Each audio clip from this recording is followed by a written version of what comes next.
Let's move on now. Jerusalem residents are bracing for another tough week after a violent month in the divided city and across the West Bank. Palestinian worshippers have regularly clashed with Israeli police, and Israeli counter-terror operations have resulted in deaths. And a warning, this report shows distressing images.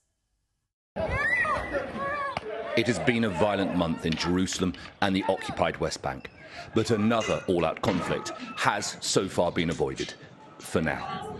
The story of Hussan is like the story of so many Palestinian towns and villages.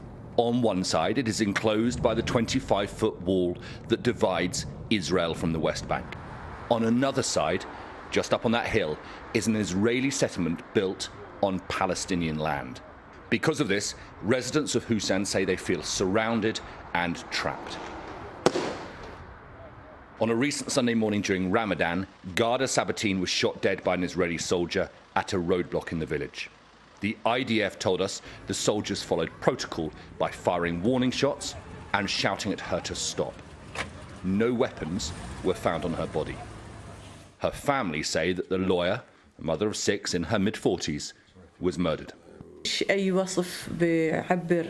There is no way to express my grief, Ghada's mother told me. She was well-mannered, respectful and polite. She was top of her maths class at Bethlehem University. Would the soldier have done this to his mother or sister, she asks? I will not forgive him. 4 days later, in the same spot, in the same Palestinian village, 16-year-old Qusay Humramra was also shot dead by Israeli soldiers. So you got 1, 2, 3, 4. And this one here, 5, 6, yeah, 7, 8. Yeah? 8 bullets. Qusay was here. Nasser Humramra was in the local mosque for evening Ramadan prayers when he heard the gunfire. And they didn't allow the ambulance or anybody to give any assistance for him. So he died here? Yeah, here. Died right here? Yeah. These killings are both being investigated by the IDF, and they have added to the feeling of oppression and hatred here. It has also been a violent month for Israel. In late March and early April, 14 people were killed in 4 separate terror attacks. In response, Israeli forces have been carrying out operations in the West Bank all month. This was in the town of Jenin earlier in the week.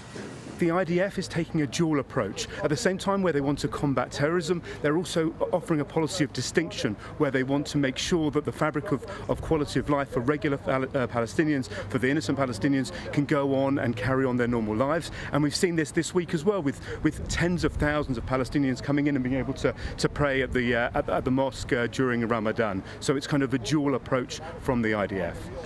But that is not the perception amongst many Palestinians. In fact, in Hussan, in Jerusalem and elsewhere in the West Bank, there is now talk of another uprising, and they say it will be bloodier than anything that has gone before. That might not happen this year, but the past month has only made it more likely. Alistair Bunker, Sky News, in Jerusalem.